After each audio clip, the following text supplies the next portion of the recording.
Lisa here, and welcome back to my channel. So I have a little bit of a drive ahead of me, and I was just sitting and thinking, and I was like, oh, let me just make this video and just kind of get your thoughts as well. First of all, I appreciate all the love and support I've been getting on my channel as of late. I really, really appreciate it. So dating in New York has been a disaster. And I jokingly laugh because, you know, I'm to a point in my life where I'm good. You know, I have a great job. I have a career. I'm making good money. I just have so many things going for myself. And to now link up with someone who doesn't share the same core values, you know, are low vibrational, it just doesn't make any sense for me. So I've, you know, had a number of different guys that I've been talking to, and what I find is a lot of them try to convince you out of your standards, try to convince you to not set any boundaries, try to have this go with the flow kind of attitude. And I'm not a go with the flow kind of girl. So, you know, I ask questions that I want to know the answers to. And if you don't like it, you can keep it pushing. So, one of the things, sorry, I almost missed my exit. So I was talking to this one guy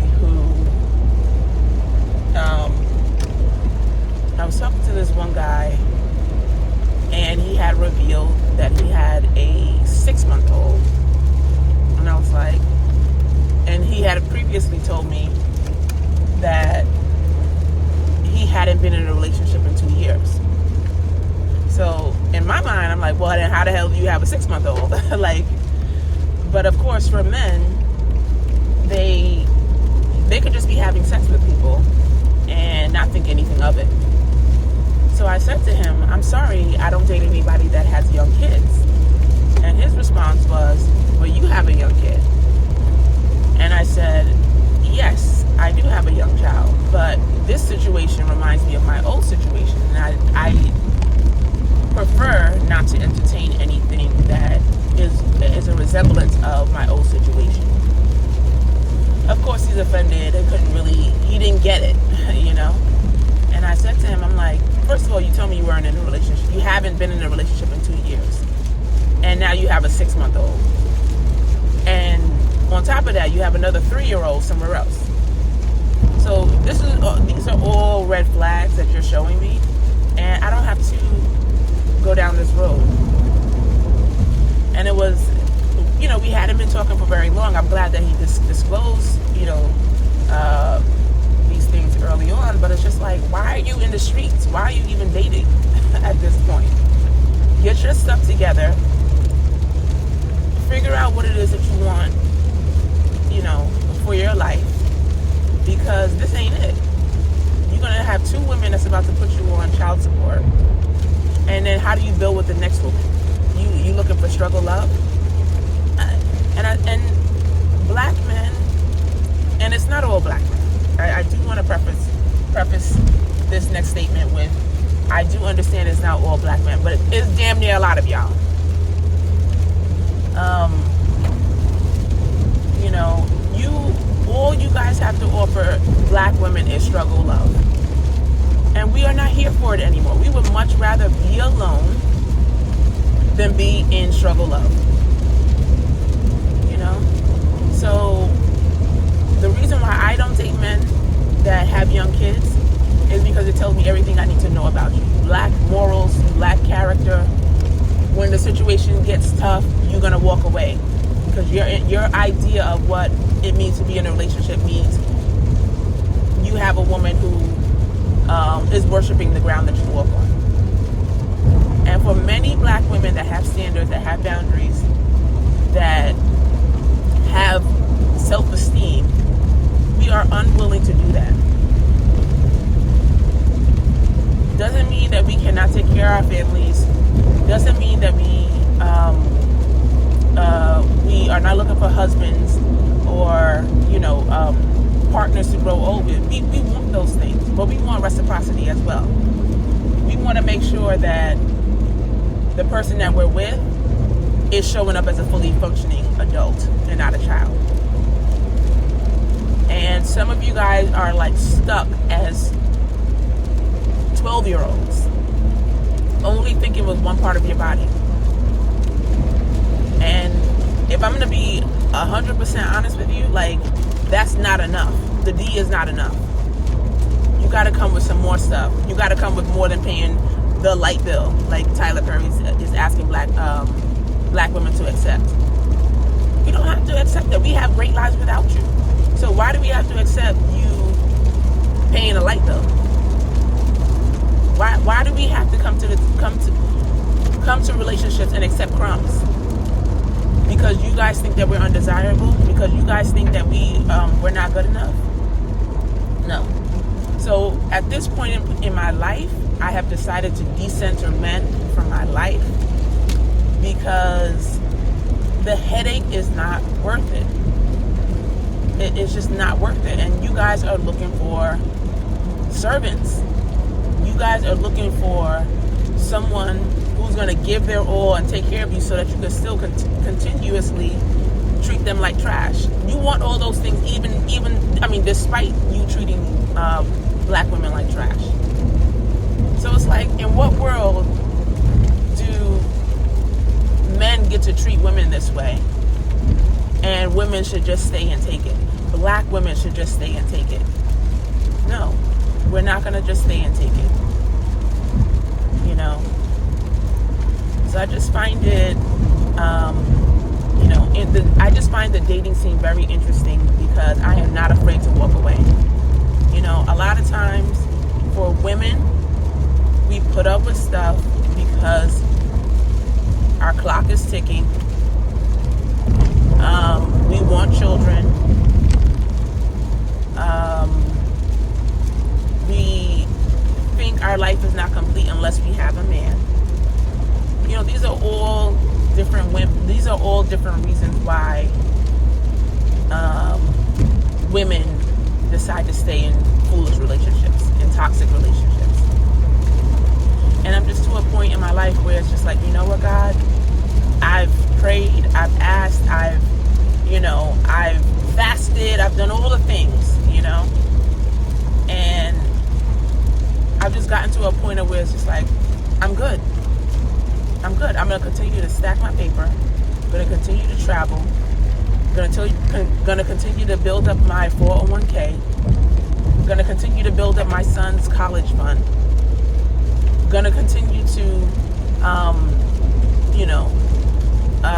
renovate my house.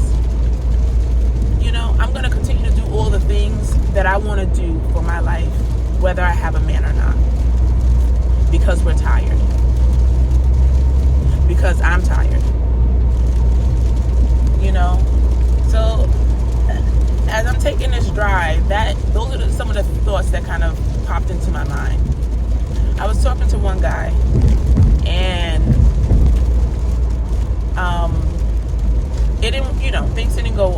things were going okay.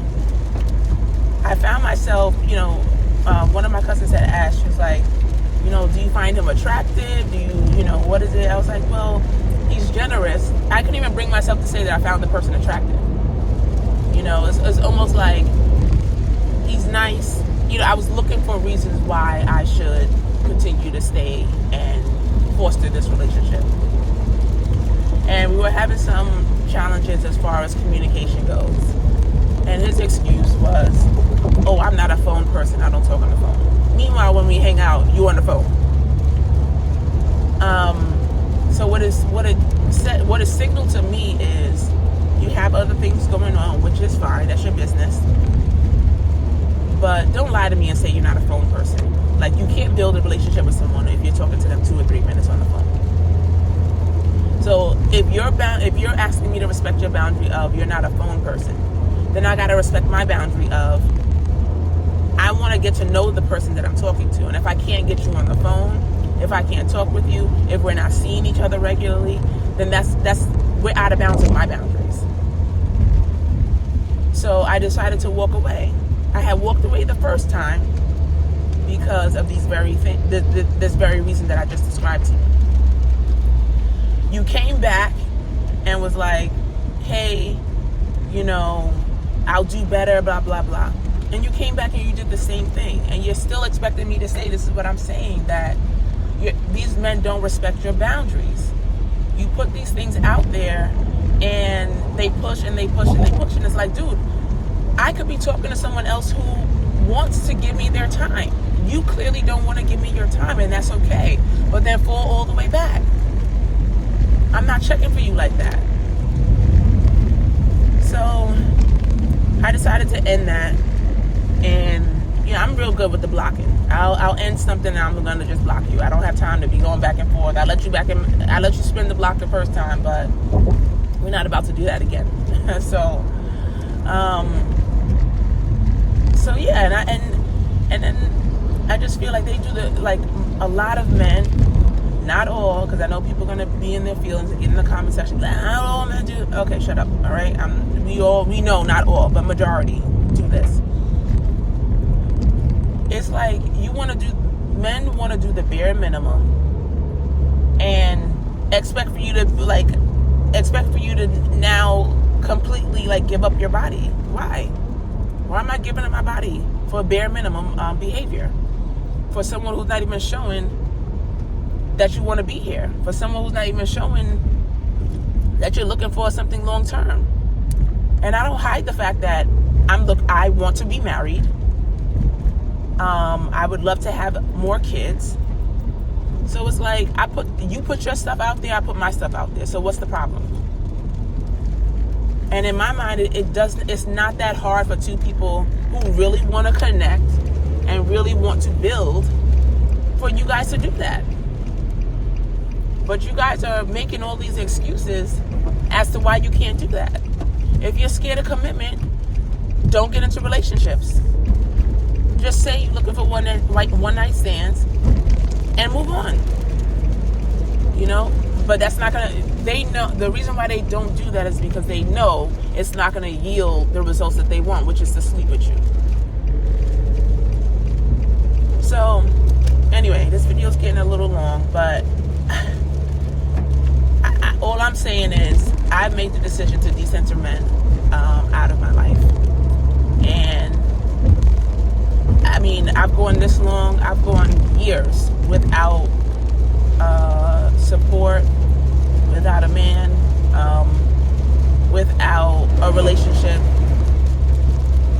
What's another couple of years, It doesn't faze me at this point because a lot of the behavior is all of the same. It's just the same. Just different bodies. Same. It's just like, enough already. Enough, So when I'm praying to God, I'm like, yo, I'm done. Go ahead and take the wheel. I tried. I've done my best. Like, you created me this way. So clearly you have somebody who is going to accept the person that I am. I haven't found that person yet, Lord, but I believe that somebody's out there for me. I believe that somebody is going to be willing to rock with me and my son. And that's it. Anyway, I'm interested in hearing your thoughts. What has dating been like for you? And do you share similar,